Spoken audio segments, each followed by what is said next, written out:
Hello friends, मेरा नाम है सी वैभव अग्रवाल।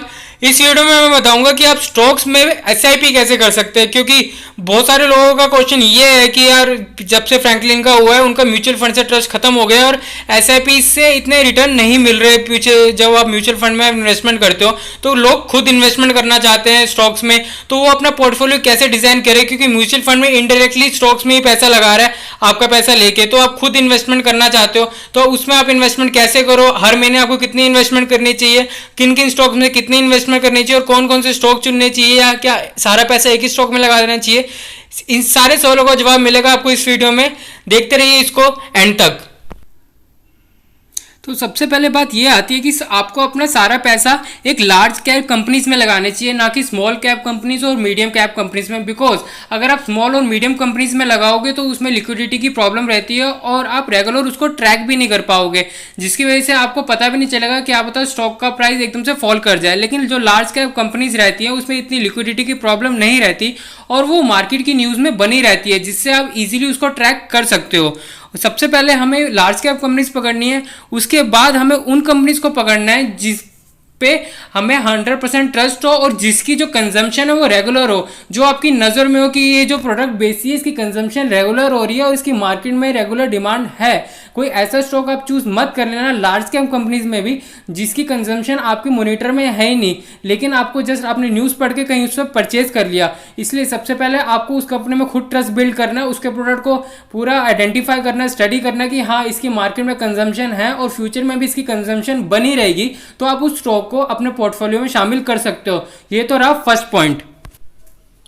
अब बात आती है कि आपका सारा पैसा कितने स्टॉक्स में लगाना चाहिए या फिर सारा पैसा एक ही कंपनीज में लगाना चाहिए। तो सबसे बड़ी गलती सारे रिटेल इन्वेस्टर यही करते हैं कि वो एक कंपनी की रिटर्न को देखते हैं, उसको पूरी न्यूज़ एनालिस करते हैं और देखते हैं कि उसकी अच्छी रिटर्न मिल रही है तो सारा पैसा उसमें ही डाल देते हैं, जिससे होता क्या है कि उनकी रिस्क और रिवॉर्ड की जो जितनी भी संभावना है वो उस स्टॉक्स पे निर्भर हो जाती है। तो अगर वो कंपनी अच्छा करी तो उनको अच्छा रिटर्न मिल जाएगा, लेकिन अगर गलती से भी मार्केट में एक नेगेटिव न्यूज़ आई या फिर कुछ नेगेटिव आउटकम्स आया उस कंपनी से तो सारा पैसा उनको डूब भी सकता है। इसलिए आपको अपना सारा पैसा 10 से लेके अलग अलग स्टॉक्स में लगाना चाहिए, जिससे होगा क्या, आपको अगर एक सेक्टर में बूमिंग आई और एक सेक्टर में बूमिंग नहीं आई तो आपकी जो एवरेज रिटर्न है वो मैनेज हो जाएगी। लेकिन अगर आपने सारा पैसा एक ही स्टॉक्स में लगा दिया तो उससे आपकी एवरेज रिटर्न मैनेज नहीं हो पाएगी, क्योंकि सारी रिटर्न आपकी उस कंपनी में ही निर्भर हो जाएगी।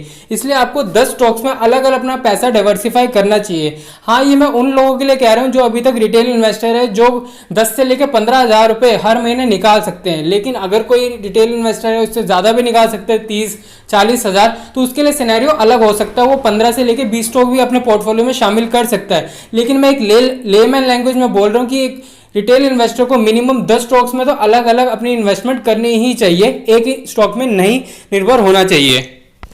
जैसे कि मैंने आपको कहा कि आपको अपना सारा पैसा 10 स्टॉक्स में अलग अलग डाइवर्सिफाई करना चाहिए, तो ये 10 स्टॉक की मिनिमम 5 सेक्टर के तो होने ही चाहिए, क्योंकि अगर एक सेक्टर में कुछ गड़बड़ी हुई, जैसे बैंकिंग सेक्टर में भी आपका पैसा लगा हुआ था, एफएमसीजी सेक्टर में भी इस टाइम पे पैसा लगा हुआ था, तो आप यहाँ देख सकते हैं कि बैंकिंग सेक्टर इतना बूम नहीं कर रहा लेकिन एफएमसीजी सेक्टर अच्छा रिटर्न दे रहा है, तो आपकी जो एवरेज रिटर्न है वो मैनेज हो जाएगी, आप कुछ ना कुछ मार्केट से कमा के निकलोगे। क्योंकि मार्केट में जो वोलेटिलिटी है वो उसका अंदाजा आप नहीं लगा सकते, वो बड़े बड़े फाइनेंशियल इंस्टीट्यूशन इन्वेस्टर पर डिपेंड रहती है। इसलिए आपको हाई रिस्क से बचने के लिए अपना जो पैसा है मिनिमम 10 स्टॉक्स में लगाने चाहिए और वो 10 स्टॉक्स मिनिमम 5 सेक्टर से होने चाहिए। कि आप एक बैंकिंग सेक्टर ले सकते हो, एक एफएमसीजी सेक्टर ले सकते हो, एक एग्रीकेमिकल सेक्टर ले सकते हो, एक ऑटोमोबाइल सेक्टर ले सकते हो। तो ये अलग अलग सेक्टर्स है, इसमें आपको पैसा अपना डाइवर्सिफाई करना चाहिए, जिससे आपको एवरेज रिटर्न मार्केट से आप कुछ कमा के ही जाओ शाम को, लेकिन आप कुछ खो के ना जाओ। जैसा कि मैंने आपको कहा कि आपको अपना पैसा 10 स्टॉक में अलग अलग डाइवर्सिफाई करना है, तो आपको जो एसआईपी करनी है पर मंथ की तो वो होगी 10 से लेकर 15,000 मिनिमम। सो आपका एक अच्छा खासा पोर्टफोलियो 2-3 सालों में डेवलप हो जाएगा ऑटोमेटिकली। लेकिन इसमें आप एक चीज ध्यान रखना कि जो भी आप एक स्टेक जो भी आप शेयर चुनो एक भी, उसका जो प्राइस होना चाहिए वो 1500 से ज़्यादा नहीं होना चाहिए। क्योंकि मैंने जितना एनालिसिस करा, अगर आपका शेयर का प्राइस 1500 से ज़्यादा होगा तो आप 10 स्टॉक में अलग अलग डाइवर्सिफाई नहीं कर पाओगे, जिससे आपके नंबर ऑफ स्टॉक्स कम हो जाएंगे, जिससे आपका जो रिस्क होगा वो हाई होगा। इससे आपको रिटर्न तो हाई मिल सकते हैं, लेकिन आपको जो इतना रिस्क हाई होगा तो अगर मार्केट में कुछ भी नेगेटिव न्यूज़ आई तो आपके रिटर्न उससे उतनी ही तेजी से नीचे भी आ सकते हैं। इसलिए आपको जो एक स्टॉक का प्राइस है वो 1500 से ज़्यादा नहीं होना चाहिए। तो जैसा मैं आपको बता रहा था कि आपका जो पर शेयर का प्राइस है वो 1500 से ज़्यादा नहीं होना चाहिए। 1500 से नीचे ही आप स्टॉक चूज करें। एक रिटेल इन्वेस्टर जो अभी भी शुरुआत कर रहा है मार्केट में और वो 2-3 सालों में अच्छा खासा पोर्टफोलियो बिल्ड करना चाहता है खुद से, ना कि म्यूचुअल फंड में इन्वेस्ट करके। सो आप देख सकते हैं कि मिनिमम से मिनिमम 10% से इन्वेस्टमेंट होना चाहिए और ज़्यादा से ज़्यादा 11% से ऊपर नहीं जाना चाहिए आपका एक स्टॉक में पर मंथ इन्वेस्टमेंट। हाँ, ये मैं उन लोगों के लिए बात नहीं कर रहा जो 10 से 15 हज़ार से ज़्यादा बचा सकते हैं, 30-40 हज़ार बचा सकते हैं, वो अपने पोर्टफोलियो में कुछ चेंजेस कर सकते हैं इसके अकॉर्डिंग।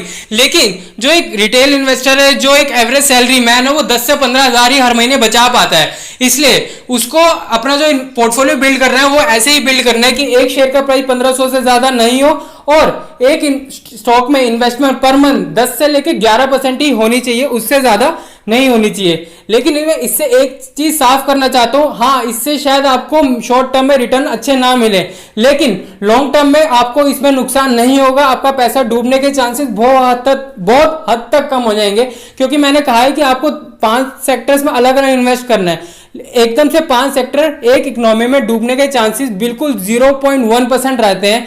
अगर आपने banking sector, automobile sector, agrochemical sector, FMCG sector, इन सभी सेक्टर में आपने इन्वेस्ट करा हुआ है तो एक सेक्टर डूब सकता है, लेकिन बाकी 4 सेक्टर आपको संभाल लेंगे और एवरेज रिटर्न, और रात को आप मार्केट से कुछ ना कुछ रिटर्न लेके ही घर जाओगे, खाली हाथ रिटर्न, बिना रिटर्न लिए घर नहीं जाओगे।